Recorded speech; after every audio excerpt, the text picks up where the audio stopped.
Dear student, पिछले lecture में हमने बात करी थी कि ITR 1 को कैसे भरा जाए। उसके लिए आपको बताया था इनकम टैक्स इंडिया ई फाइलिंग साइट से आपको रिटर्न प्रिपेयरिंग सॉफ्टवेयर डाउनलोड करना होगा और डाउनलोड करने के बाद उसे ओपन करना होगा। ओपन करने पर आपको शीट 1 मिलेगी जिसमें आपको इनकम डिटेल्स भरनी है।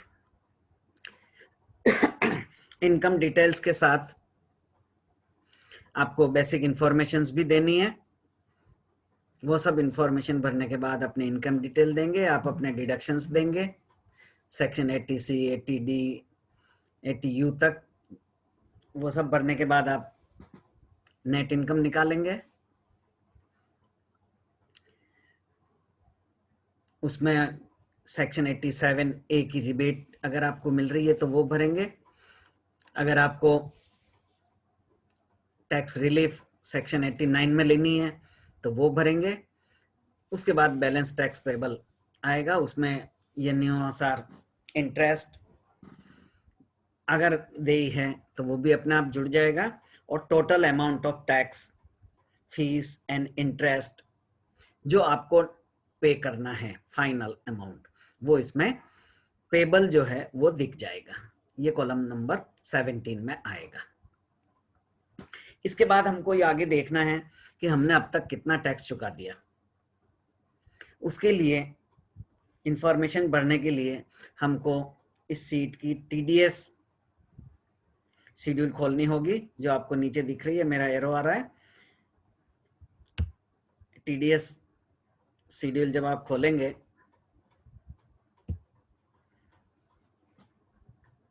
तो इसमें आपको सबसे पहले दिखेगा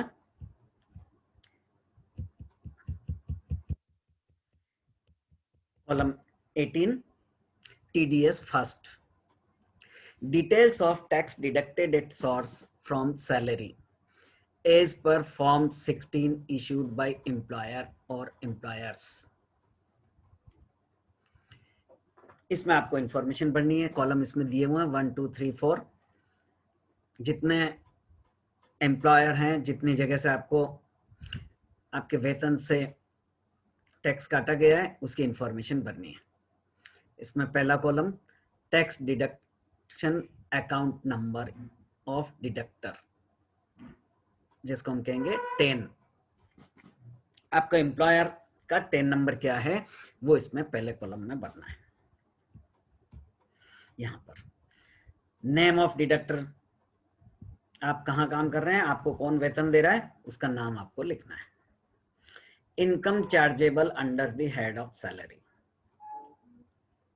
आपका वेतन कितना है, आपको वेतन से आय कितनी हुई है, वो इंफॉर्मेशन यहाँ आपको भरनी है। एम्प्लॉयर ने आपको कितना वेतन दिया है वो इंफॉर्मेशन यहाँ भरी जाएगी।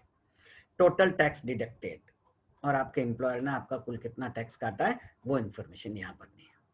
आजकल गवर्नमेंट के पास ऐसे सॉफ्टवेयर आ गए हैं तो ये इंफॉर्मेशन आपके पेन नंबर पर ऑटोमेटिकली आ जाएगी। इसे आपको चेक करना है कि सही अमाउंट आई है या नहीं है। अगर नहीं है तो उसे थोड़ा अपनी तरफ से मॉडिफाई करते हैं। अगर आपका एक ही साल में दूसरा एम्प्लॉयर भी है तो उसकी सूचना भी भरनी है, तीसरा भी है, चौथा भी है। आपने एक जगह पे नौकरी छोड़ दी, दूसरी जगह ज्वाइन कर ली तो एम्प्लॉयर बदल जाएंगे, दोनों की सूचना आपको अलग अलग भरनी है। अगर आपका कहीं ट्रांसफर हो गया है तो भी एम्प्लॉयर के पेन नंबर बदल जाएंगे, इसलिए आपको अलग अलग सूचना उपलब्ध होगी। इन सबको भरना है और भर के ये टोटल अमाउंट आ जाएगी कि आपके कुल मिला के कितना टैक्स काटा गया है। अगर आपकी रो कम हो रही है, 4 की बजाय 5 है, तो 8 रो करेंगे तो आपकी ऑप्शन बढ़ जाएगा। आगे आता है आइटम नंबर 19,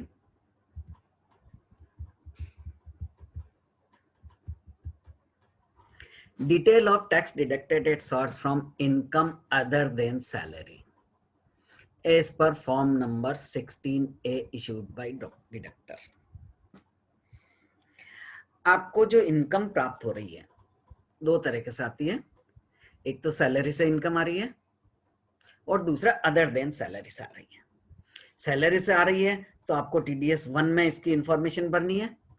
सैलरी के अलावा दूसरी इनकम आपको प्राप्त हो रही है तो आपको TDS 2 में इंफॉर्मेशन भरनी है। जिस जिस इनकम का टैक्स काटा गया है उसका विवरण यहाँ देना है। इसमें भी वही उसी तरह से कॉलम है, डिडक्टर के 10 नंबर, डिडक्टर का नाम, gross receipt which is subject to tax deduction. आपको उस व्यक्ति से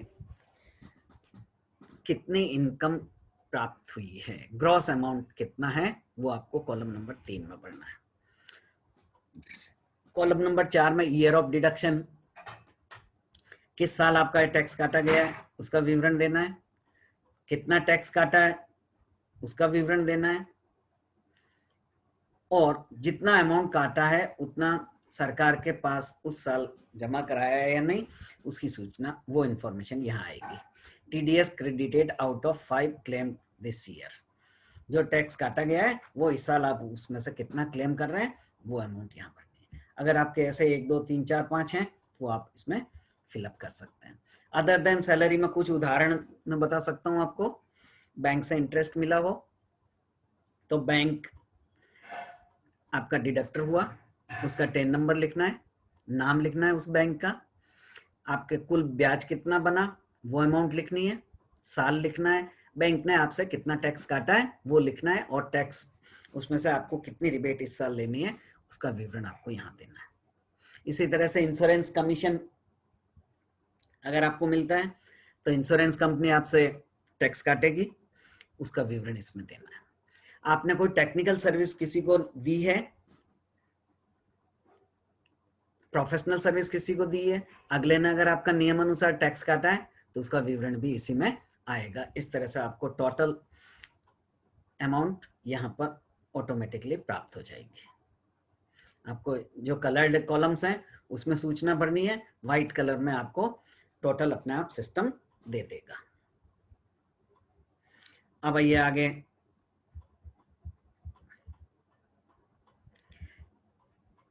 column 30 TDS 3, details of tax deducted at source as per form 16C furnished by payer। ये कौन सा होता है? आपने यदि किसी को मकान किराए पर दिया है तो किराएदार आपको मकान का किराया चुकाता है। यदि मकान का किराया एक सर्टेन लिमिट से ज्यादा है तो फिर किराएदार की ये जिम्मेदारी है कि वो सोर्स पर टैक्स काटे और काटने के बाद बचा हुआ किराया मकान मालिक को जमा कराए। और जब वो एक निर्धारित लिमिट से ज्यादा होने पर टैक्स काटता है तो फिर उसे वो टैक्स काट कर नियमानुसार सरकार के खाते में जमा कराना होगा, उसे अपने रिटर्न फाइल करनी होगी और फॉर्म 16C इश्यू करके मकान मालिक को, लैंडलॉर्ड को सौंपना होगा। लैंडलॉर्ड की जिम्मेदारी है कि वो मकान किराएदार को अपना 10 नंबर, अपना पेन नंबर, सही नाम, सूचना टेनेंट को दे ताकि वो आप काटी हुई राशि आपके पेन नंबर के अकाउंट में जमा करा सके। जितनी राशि किराएदार ने आपकी काटी है वो राशि का विवरण इस कॉलम नंबर 20 में देना है। क्या क्या है इसमें column? Permanent account number of the tenant, किराएदार का पेन नंबर क्या है वो इसमें लिखना है। देखिए टैक्स काटने में इन ऊपर वाले कॉलम और इसमें आपने एक चेंज देखा होगा। जो टैक्स काटता है कॉलम ए और बी में, TDS 1 TDS 2 में, उसमें 10 नंबर मांगा गया है, tax deducted and collection account number, जबकि यहां पर टेनेंट को अलग से 10 नंबर लेने की कोई आवश्यकता नहीं है। वो अपने पेन नंबर से ही काटी हुई टैक्स की राशि जमा करा सकता है और उसका विवरण आपके पास प्राप्त हो सकता है। देखिए अब इसमें क्या कॉलम हो गया? पहला टेनेंट का जिसने टैक्स काटा है पेन नंबर, टेनेंट का Aadhaar number, name of tenant, gross receipt which is subject to tax deduction, उसने कितनी राशि किराए की बनती है जिस पर टैक्स काटा जाना है, वो अमाउंट आपको यहां पर भरनी है। किस साल आपने डिडक्ट किया है, कितनी अमाउंट डिडक्ट की है, और इस साल से संबंधित अमाउंट कितनी है, ये इंफॉर्मेशन इस पहली लाइन में आपको भरनी है। अगर किराएदार एक से ज्यादा हैं जिन्होंने टैक्स काटा है आपका, तो विवरण 1 2 3 4 कॉलम में भरे जा सकते हैं। अधिक होने पर ए ड्रॉ किया जा सकता है। तो ये सरकार बहुत सी बार व्यक्ति किराए की राशि को नहीं दिखाते थे, उस पर टैक्स नहीं देते थे। इस कारण सरकार ने एक सर्टेन लिमिट से ज्यादा किराया होने पर टैक्स किराएदार की जिम्मेदारी बना दी कि वो कटौती करके अपने मकान मालिक को बैलेंस अमाउंट दे और उसका एक सर्टिफिकेट इशू करे। वर्तमान में इस फाइनेंशियल ईयर के लिए टैक्स कटौती की लिमिट 50,000 रुपए पर मंथ से अधिक किराया होने पर टेनेंट की जिम्मेदारी है कि वो टैक्स काट के उसको भुगतान करे। कितना टैक्स काटा जाएगा, ये उसके नियम के अनुसार जो भी अमाउंट बनती है वो टैक्स काटेगा। 5% इसकी अभी प्रेजेंट में लिमिट है। और अगर मकान मालिक अपना पेन नंबर नहीं देता है तो फिर टेनेंट की जिम्मेदारी है कि वो 20% की रेट से टैक्स डिडक्ट करके सरकार के जमा करा दे।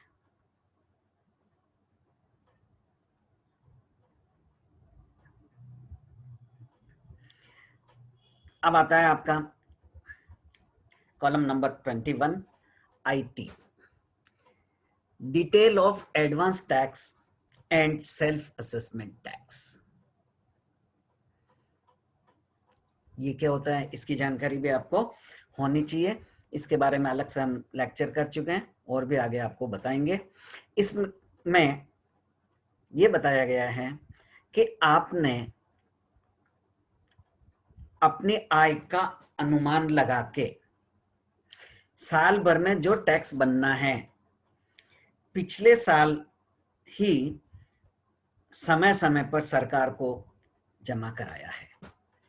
फाइन आपका गत वर्ष समाप्त होने से पहले ही उस गत वर्ष की आय का अनुमान लगा के उस गत वर्ष में ही सरकार के पास जमा करा दिया जाए टैक्स, तो वो कहलाता है एडवांस टैक्स।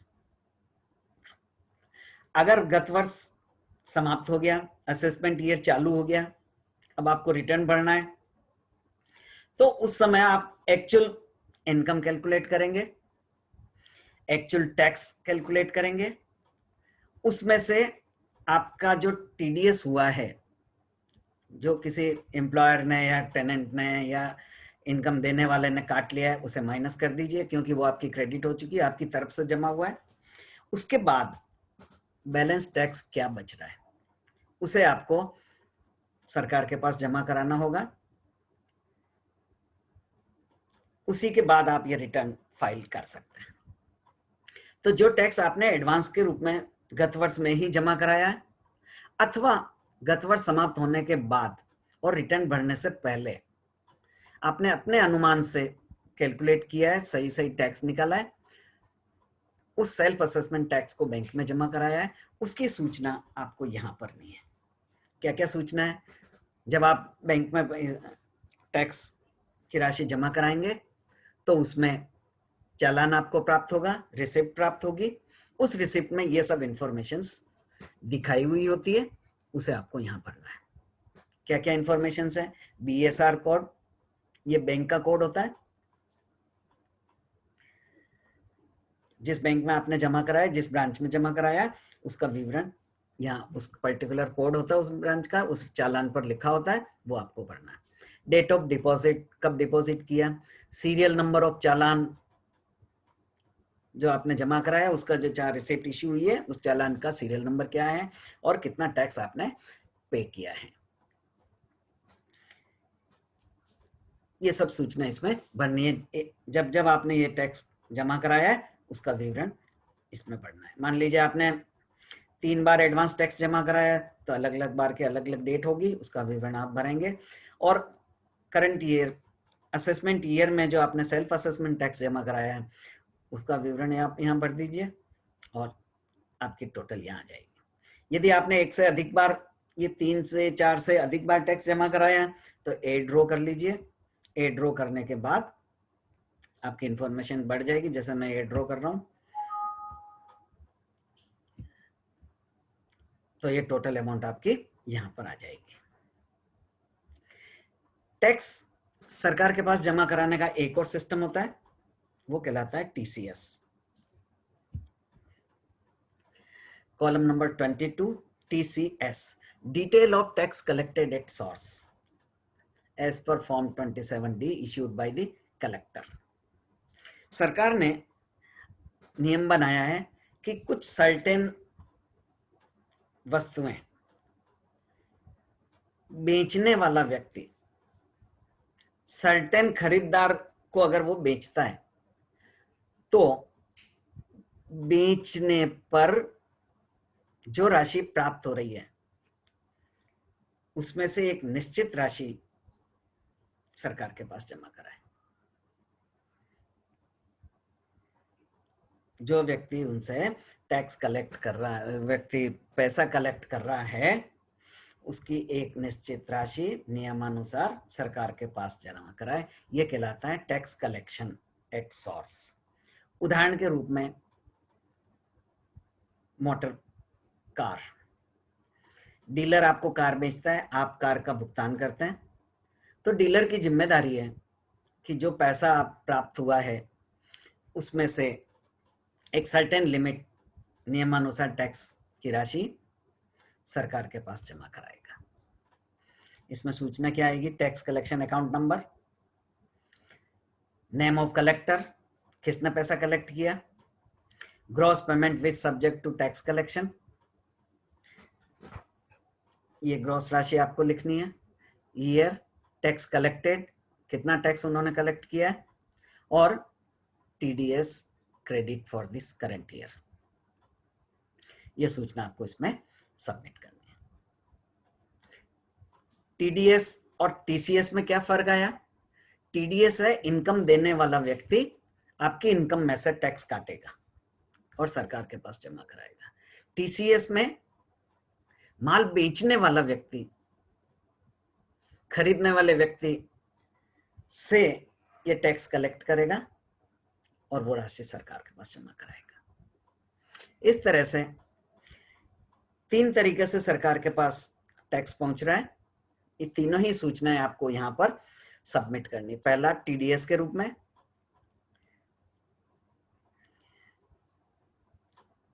दूसरा टीसीएस के रूप में, और तीसरा सेल्फ असेसमेंट टैक्स के रूप में।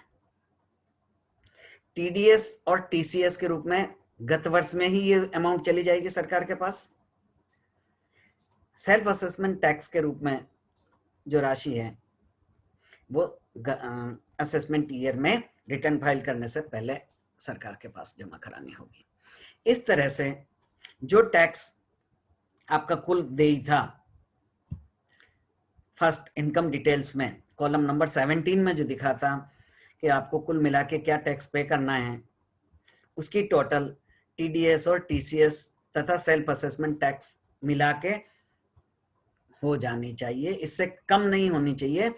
अगर इससे ज्यादा हो रही है तो आप रिफंड के हकदार हैं, नहीं कम है तो आप रिटर्न फाइल करने से पहले वो राशि एक बार पुनः आपको जमा करानी होगी और उसी के बाद रिटर्न एक्सेप्ट किया जाएगा।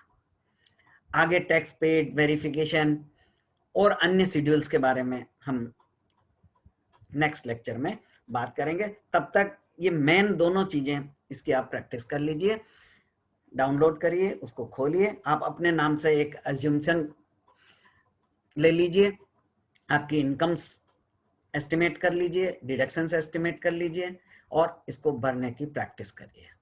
Thank you.